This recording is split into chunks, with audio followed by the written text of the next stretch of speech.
Le marché de l'assurance multirisque habitation affiche de belles perspectives selon cette étude de Xerfi. De grands types de moteurs viendront de fait soutenir les cotisations.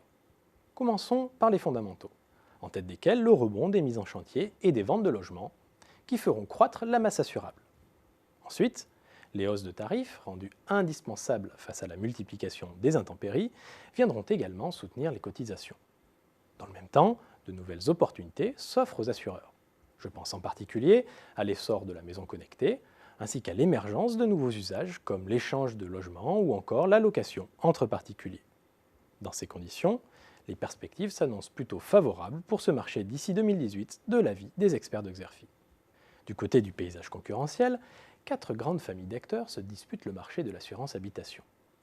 C'est ainsi que, soucieux de diversifier leur portefeuille d'activités, les banques assureurs ont fait une percée remarquée, à l'image du Crédit Agricole Assurance ou du groupe des assurances du Crédit Mutuel.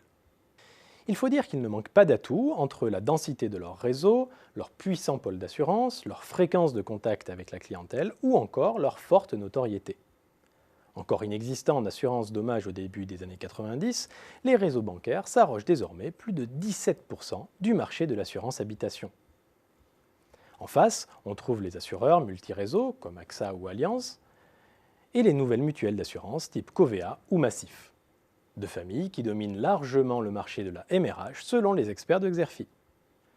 Vient enfin le dernier profil d'acteurs, à savoir les pure players comme Direct Assurance ou Amagiz par exemple. Pour défendre leur position face à la percée des banques assureurs, les assureurs traditionnels misent sur plusieurs leviers d'action. Le premier d'entre eux est le digital en général, et la maison connectée en particulier. Le déploiement d'outils de détection d'incendie ou d'inondation pourrait en effet permettre de faire baisser la sinistralité de moitié. Même idée pour réduire le nombre de cambriolages avec les solutions de télésurveillance à l'image de l'offre maison connectée d'AXA. C'est aussi une bonne façon de redorer son image en troquant son statut d'assureur-payeur pour celui d'assureur-protecteur.